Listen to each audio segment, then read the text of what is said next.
But we begin with our exclusive poll results. As 12 News is your local election headquarters, the race for governor and the Democratic primary is wide open. Good evening, I'm Mike Montecalvo. And I'm Shannon Heggie. If the election were held today, 25% of voters would choose Dan McKee, 23% Nellie Gorbea, followed by Matt Brown at 7%, Helena Folks at 6%, and Luis Daniel Munoz at 2%. But a big share of primary voters, 37%, are undecided. We caught up with Governor Dan McKee today to discuss the poll results.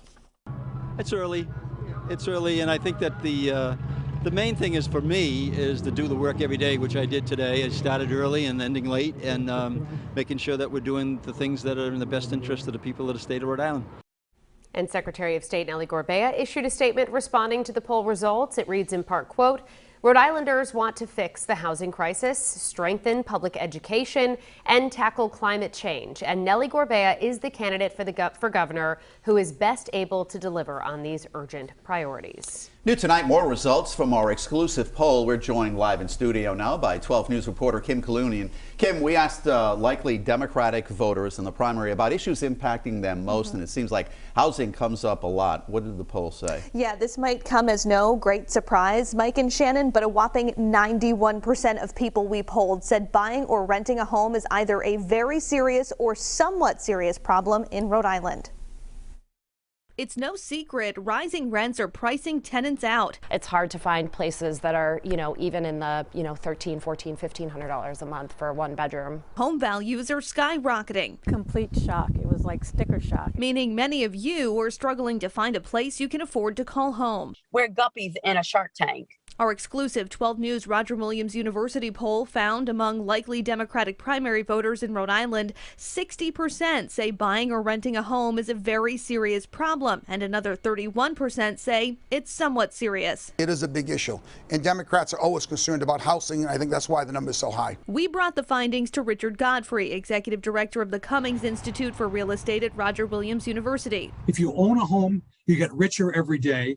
If you're renting or you're trying to buy a home, that barrier to buying a home gets further and further away. He says it's a combination of a sharp increase in housing costs and interest rates. If you're going to buy a home tomorrow, it'll probably cost you about twice as much per month as it did a year ago. So how to fix it? Godfrey says Rhode Island has a unique problem, its size, which means it's challenging to build further out from urban centers.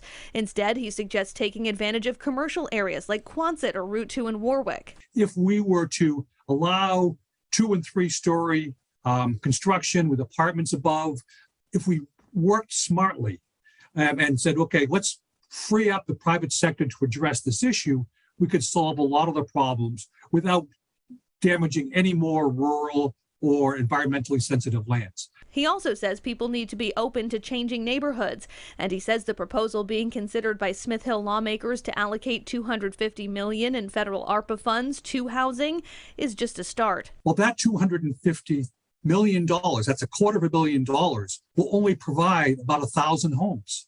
That's less than 5% of the need. And as you heard Godfrey mention right there, he said 1,000 homes amounts to less than 5% of the need, which means in his expertise, the state could use at least 20,000 additional homes. Mike and Shannon. Yeah, that's incredible. All right, Kim, thank you. And we have more poll results right now on our website, WPRI.com, with interactive charts to break down the numbers even further. Now, coming up tomorrow morning at 6, 12 News political analyst Joe Fleming joins us now live in studio with more in-depth analysis of the results. And tomorrow afternoon at 5, we'll have exclusive results of our poll of Democratic voters and their support of President Biden's potential re-election bid in 2024. That's coming up on 12 News.